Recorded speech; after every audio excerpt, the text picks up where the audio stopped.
Indie games are pretty cool. So cool, in fact, that the 45% of you watching on PC right now probably have this video on a second monitor while playing a different indie game, which is a slight blow to my ego, but ultimately understandable considering there are way too many games to play at any given moment. I'll just get started so you have something new to check out by the time you finish that Hades 2 run.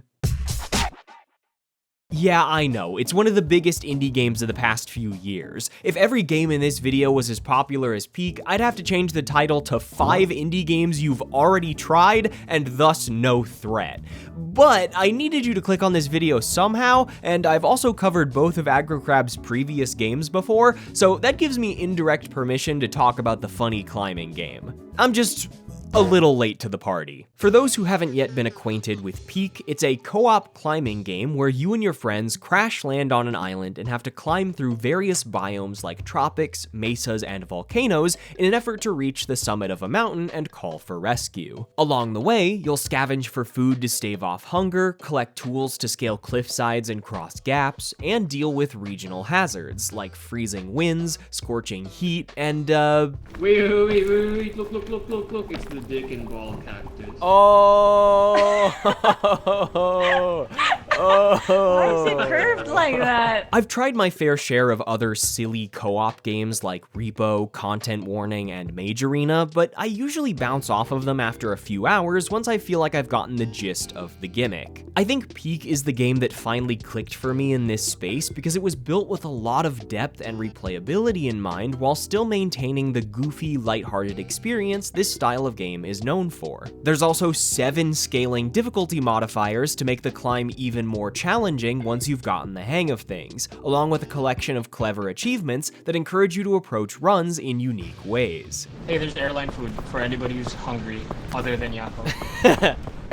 Ooh. Here, Yakko, you can have the I can't berries. even read all the chemicals on the back of that. Every time I think about what I want to say about Peak, the word I keep coming back to is clever. Despite being made in just a month by AggroCrab and Landfall for an in-house game jam, its design is so simple yet so genius that I'm more impressed with each round I play. The maps are randomly generated every day, but they must have put some black magic into that generation system because it consistently blends gentler climbs that give a sense of progression with insanely treacherous ledges and gaps that require precise item usage alongside nail-biting leaps and lunges. This map variety is also supplemented by a large number of other randomized factors, such as the people you play with, the items you find, and the branching paths you choose, leading to a constant sense of decision-making and emergent gameplay. There's a ton of information that can only be shared by communicating, outlining how much energy you need to make a climb, asking for a hand, explaining how much damage you've taken or what items you have,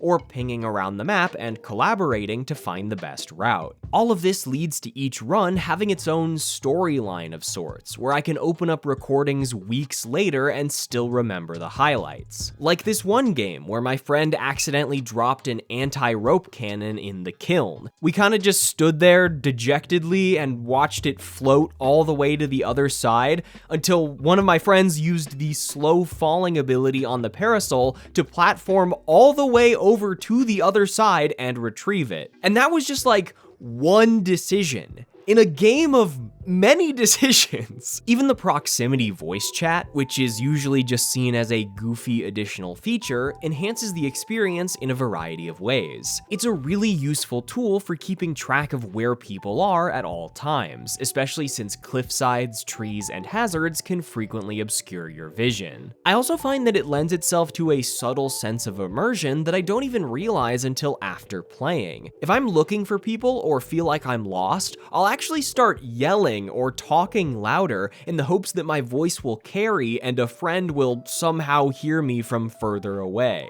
Or if I fall and die, I will scream for real. I'm about to fall, bro. Charlie, you have to nail this shot, dude. It's all to you. It's all to you. Yet alongside all this intense climbing and decision making, there's a solid amount of downtime that lends itself perfectly to chatting and goofing off with friends. You can throw coconuts at someone's head, feed someone poison, shoot them with a blowgun, or even hook them up to a bunch of balloons and send them to the next dimension. Okay, wait, just stand still, Char. Stand still. Okay. Alright, jump. Be free.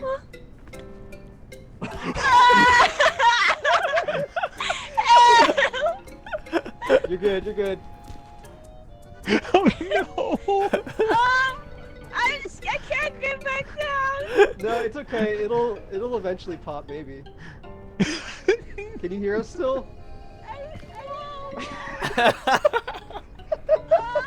And that's about it. Watching the breakout success of Peak has been such a joy, so I hope it continues to inspire a new wave of fun yet challenging co-op games and helps fund Aggro Crab and Landfall so they can keep making cool stuff. Also, I feel like this section wouldn't be complete without a few more funny clips, so enjoy.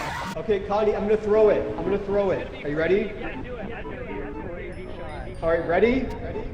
Yep, I'm ready. Oh no! Oh no, it's just a little short. No. How do we get? Yeah, because look, then you go from there to there, and then we get back here. That's so easy. Watch this shit. He's fucking dead. He's dead. Dude, that is a crazy jump you're going for. Yes, it is. He's dead. He died. He's dead. I heard the fucking cannonball straight into the lava. Okay, that's not the next indie game. What is that? It's my new spreadsheet. Of what? Oh, you know, finance stuff. You spelled finance wrong. Well, I guess I'm in luck, because this video is sponsored by Rocket Money. Rocket Money is a personal finance app that makes managing your money goals easy. By securely linking your bank accounts, you can see all your transactions divided up into neat little categories, which is very helpful if you're the kind of guy who buys too many indie games. I feel like someone's talking about me. Plus, as long as you have more fingers than I do, it's easy to set up customized savings goals and get notified about upcoming bills to avoid overdraft fees. But that's not even the coolest part. Oh, are you gonna say the thing about subscribe? Yeah. Yeah. Say Rocket Money finds a subscription you don't want anymore. With just a few taps, it can help you cancel that thing from right inside the app. In case you forgot about, oh, I don't know, your premium sub to 1,000 Spiders monthly. Purely hypothetical, by the way. Don't look under your bed. Oh my god, what do I do? So if you want to take control of your money, go to rocketmoney.com/Yakko or click the link in the description or scan the QR code to get started for free. Wow, would you look at that? 3 ways to get the app. Vividlope is a gravity-bending action puzzler reminiscent of early 2000s era console arcade games, complete with that bubbly futuristic Y2K aesthetic, challenging level design, and a quintessential liquid drum and bass soundtrack. I'm talking the floaty pads, the jungle breaks, the vocal chops, the random woman given instructions on how to transport your spirit to another world. The interesting part is that when you cross dimensions, the world you go to will always accept you. You know, the usual. The closest comparison I can think of here when it comes to both format and aesthetic is Super Monkey Ball, especially with how each stage rotates and flies in a very similar fashion. I'm a sucker for everything about this game's style. The fonts, the colors, the UI, the soundtrack. I see the rotating cube on the main menu every time I start it up and I want to eat it. Endearingly. Gameplay is divided up into 10 levels, each of which contains 15 stages. Your goal in each stage is to color the required amount of floor tiles by walking across them. Gravity plays an important role in Vividlope's movement, as you can walk around sharp corners to rotate your gravity atop mind-bending stages, or hop off certain ledges to reach new areas. You can also jump gaps of one tile in any direction, as well as use power-ups to more quickly maneuver around stages, color multiple tiles at once, or deal with an increasing number of enemies and hazards. All of these abilities are essential when it comes to mastering the game's combo system, which I'll get to a bit later. When it comes to overall level design, things start out simple enough with cubes and stuff, but in addition to introducing some truly wacky shapes and stage layouts, Vividlope continues to throw new mechanics, enemies, and power-ups at you in each of its 10 levels. Power-ups that let you dash across damage zones or cross massive gaps, invincible anvils that fall on you from above, giraffes that are too tall to jump over. Hell, there's an insane amount of variety just in the floor tile mechanics. Even the mechanic of tiles uncoloring when stepping on them again completely changes every stage it's present in. When I started out, I wasn't sure how long the general concept would last, but I was pleasantly surprised by just how fresh the game manages to stay across its whopping 150 stages. I want to give a shout out to the Green Goo Man for giving me the most genuine jump scare I've had in a non-horror game in a while. See if you can hear it. It's very subtle.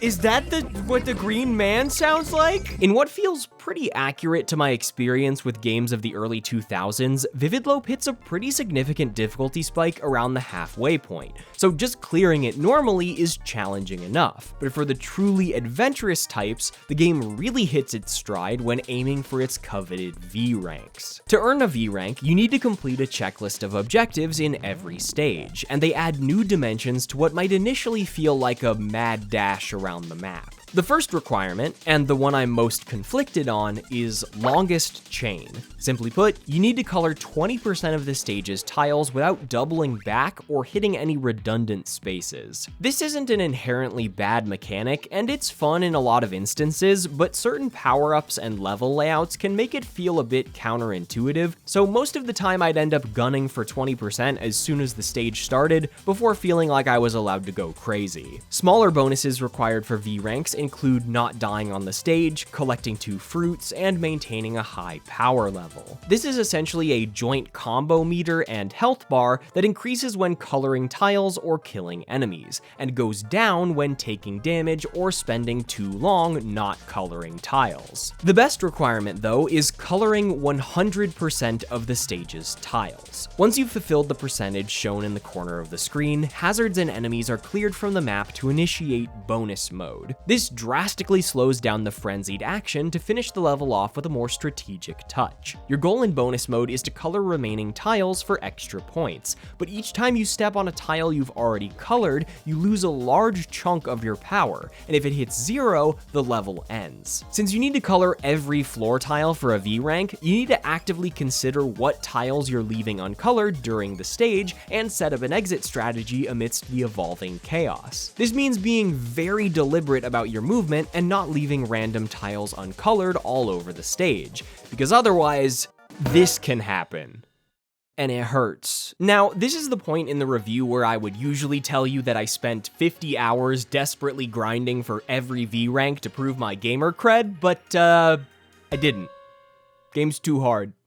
Hell, simply beating it normally was already a challenge. But don't just take my word for it, take the fact that 49% of players cleared all level 1 stages, but only 8.8% beat the game. It is a genuinely humbling and exciting experience to play a game that is just like fucker levels of hard sometimes. While stages are still fun by being pretty difficult in their own right, I do think that the strategies required to earn V ranks are what make Vividlope really shine, so I was a bit disappointed that I had to give up on my initial goal around the halfway point. But I still aimed to play each stage as best I could, and managed to earn a handful of S and V ranks in the late game, at which point I had already clocked like 15 to 20 hours just finishing the damn thing. V ranking every level isn't impossible, but it is one of those 0.7% achievements that I don't think I have the sanity to attempt in the short life I've been given. But whether you're looking to sink your teeth into an extremely tricky action puzzler, or simply yearning for a slick Y2K era aesthetic, there's a lot to love about Vividlope. And sometimes in a way where the game just hates you a little bit. And it makes you hate the game a little bit, but the vibes are so good that it doesn't matter. Fretless is a self-proclaimed guitar PG, a turn-based RPG for music lovers where you play magical instruments to fight monsters and metalheads. It also stars and is produced by veteran music YouTuber Rob Scallon. One thing I want to quickly note before this review is that I'm a pretty big fan of Rob. I've watched his content for years. I saw him in concert with Hank Green and the Perfect Strangers, and his Sonic Boom and 1st of October series with Andrew Huang are like some of my favorite shows on all of YouTube. Rob's promotion of Fretless in his videos is what put it on my radar in the first place, but I'm still gonna try to approach this review as I would any other. Just wanted to be completely transparent before I get started.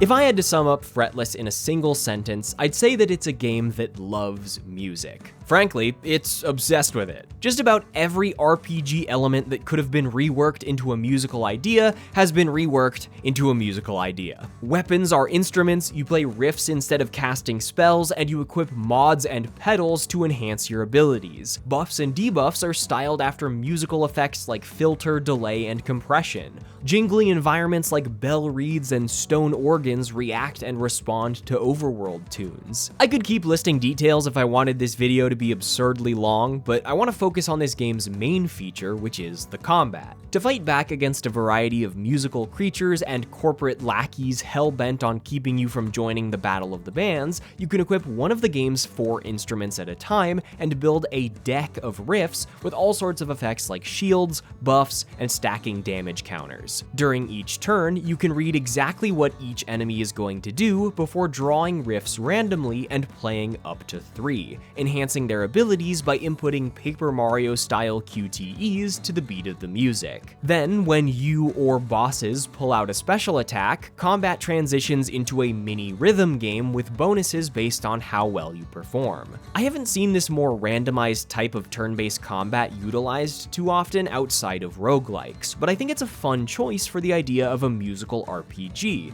creating a feeling of improvisation over the current battle and music track, especially as you string riffs together and memorize the timing of their QTEs. While Fretless is definitely on the shorter end when it comes to RPGs, there's a surprising level of depth here, as combat forgoes the traditional strengths and weaknesses system to allow for a variety of builds on each instrument. For example, the synth is all about spamming buffs and debuffs, while the 8-string can trade health sacrifices for massive damage. The attack animations are also super cute. Each instrument has all sorts of wacky moves where you turn the synth into a rainbow skateboard or slap massive bass strings to shoot electricity. The only real issue I have with the combat is that the potions feel like an afterthought. They're just generic RPG potions that function completely independent of the turn system, so I mostly ignored them, since the alternative would have been spending all my money to heal every turn and nullify most of the challenge. But to fully understand this game's combat, we've got to talk about the music, as Fretless's dynamic battle themes are its most compelling design element. That's right, the music is more than just an addendum at the end of the section where I make crazy noises to indicate how much I love it. Like I mentioned earlier, attacks are riffs with QTEs synced to the beat, but they also serve as a sort of combat melody. Outside of boss fights, battle music is tied to the instrument you're using rather than the location you're in, so each riff contains a unique jingle or rhythm that creates a melody line when arranged in a set of 3, and the same goes for enemies when they string their attacks together. This results in a really unique implementation of dynamic music that turns gameplay into a form of live improvisation. And while the QTEs are pretty simple, they really do help make it feel like you're contributing to both the fight and the song.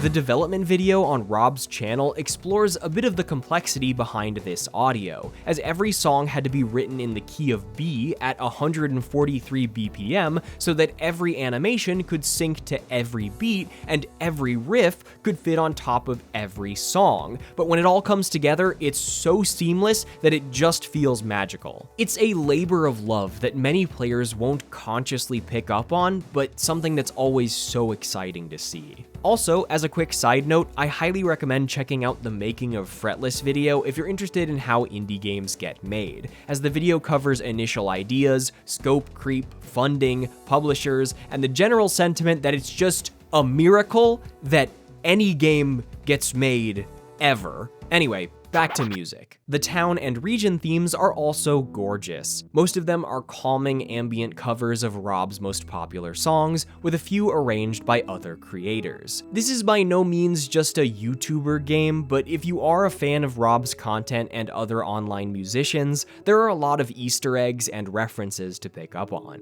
While Fretless does a solid job implementing musical nuggets into a largely traditional RPG adventure setup, I think more unique areas like the Battle of the band's metal concert could have helped carry the musical theming further, rather than building on top of areas like grasslands, forests, and beaches. Fretless's narrative is also pretty underwhelming. The story has slight nods to evil labels and soul-selling contracts, which is a pretty common trope, but the whole thing is pretty secondary to exploration and combat. Rob is a completely silent protagonist, and there are no party members, so dialogue as a whole is pretty sparse. I wasn't expecting an extremely dark and complex JRPG-style storyline in a world where you play as the YouTuber Rob Scallon, especially since Fretless is clearly aiming for a lighthearted tone, but I think that a game already aiming for a niche audience of music lovers could have still benefited from exploring any number of more artist-centric themes, like creativity, playing music with others, audience expectations, burnout. You get the idea. I don't want to spend too much time critiquing this game for what it isn't or what I would have liked to see versus what it is though, which is a lovely little 8-hour experience that I finished in 2 days because I was having so much fun. Despite these few shortcomings, Fretless is an easy recommendation if you're interested in games that explore fresh musical ideas, or even just looking for a bite-sized RPG with a fun combat system that won't take you 100 hours to get through. I feel like a lot of gamers usually want to find the most bang for their buck or lock in with something that lasts thousands of hours, but I think shorter experiences are very underappreciated. Games that introduce a novel concept, explore it a little bit, have some fun, and then before they get old, they're done. And you're like, hell yeah, that was a good game. That feeling is priceless. Well, $14.99, I guess.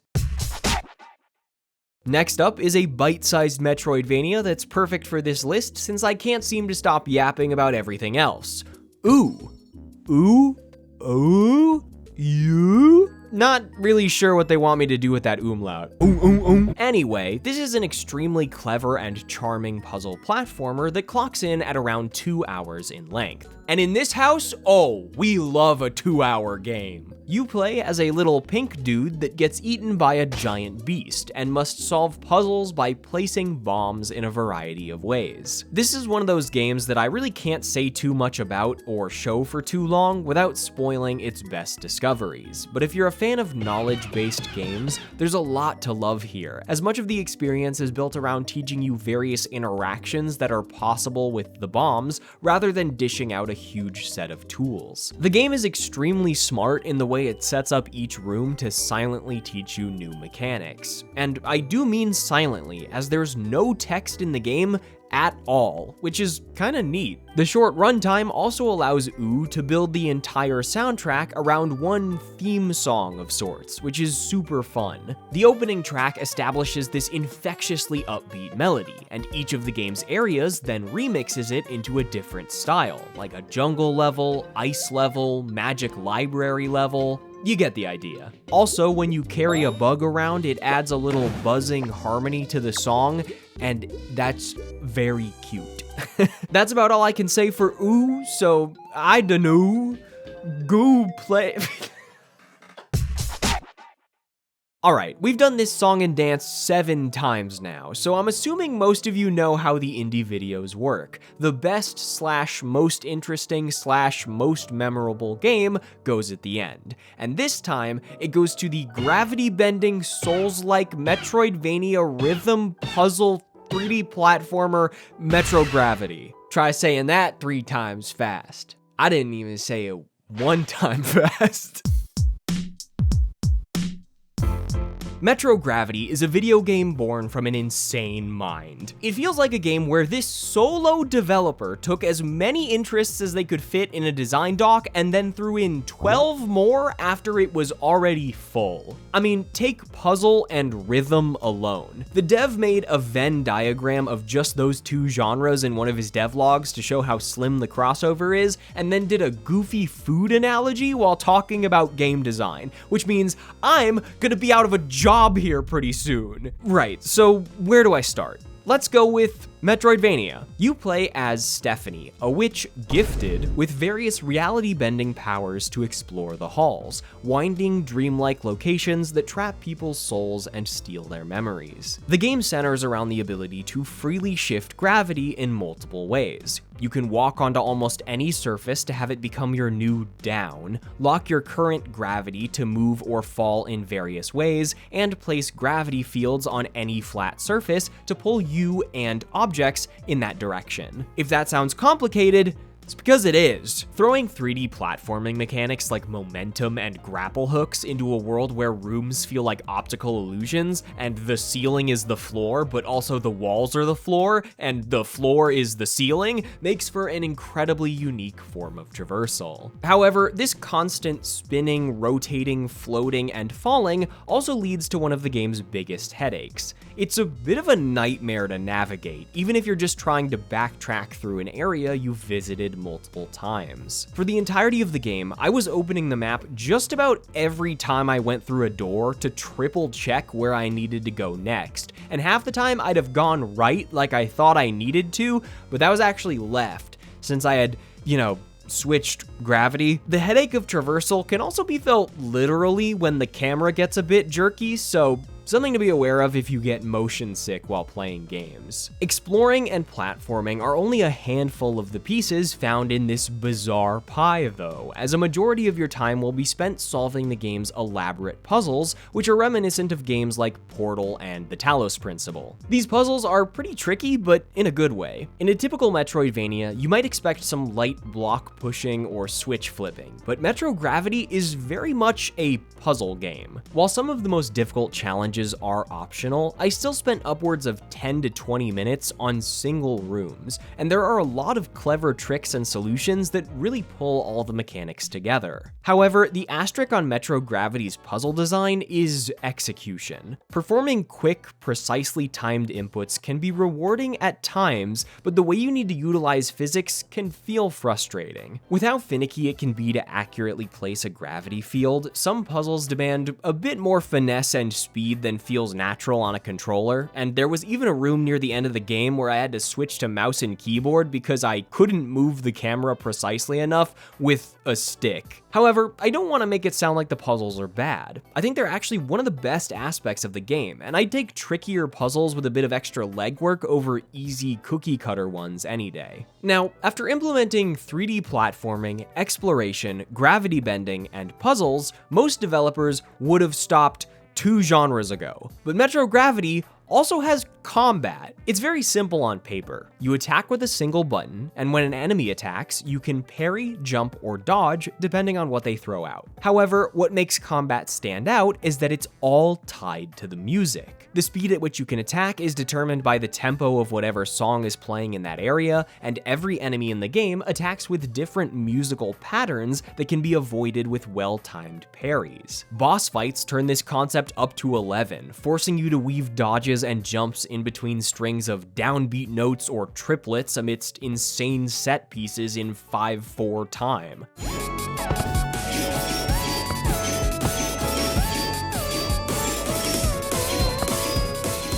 Plus, since you only need to survive a boss fight to complete it, attacking for extra points feels like improvising over the music, creating new patterns by weaving hits in between enemy strings. Parrying in Sekiro or fighting in Souls games often gets compared to a sort of dance, so it makes sense that true musical implementation can work so well. There are few games I've seen in my entire life with such a commitment to rhythm and music. Music is implemented into every single piece of a game that could have largely been made without it, and yet this implementation sets it apart in such a unique way. Stephanie's footsteps, attacks, and idle animations are in time with the music. The tuning fork plays a melody for the current song when it points at an objective. The floating hand snaps its fingers in time, and puzzle interactables make little harmonic noises to confirm that they've been locked in place. Characters speak in their own little instruments that play unique secondary melodies for whatever song is playing in the background. Same with every little ding and jingle of navigating around the menu. And I'm not just talking pentatonic scale or notes that would always sound good. They always line up with the progression of the current song. It's unreal. The music itself is also just really well composed. The chords are catchy and the synth melody lines are gorgeous. A lot of jazz in here too, like weird chord movements and complex voicings that really give that smashing keys on the piano with intent vibe. The amount of extra effort all of this must have taken for features that will be subconsciously felt rather than clearly seen or appreciated just demonstrates an absolute love for music and the ways it can complement the interactivity of video games. And again, a little solo dev project. What the fuck? At a certain point while playing Metro Gravity, I got a feeling. It wasn't right at the beginning or end, or even during a grand boss fight. I just walked into a new area and started solving puzzles and was listening to the music, and it was just like a smile on the inside. It's a feeling I've had when playing other indie games, but I can't even name which ones really. I'm not sure if it's artsy that I can't better explain the feeling or name the games, or if that just means I'm bad at writing and remembering things, but like, trust me on this one. If you happen to land in the middle of an extremely awkward Venn diagram, give this game a shot, because I've played a lot of games, but I've never played anything quite like Metro Gravity.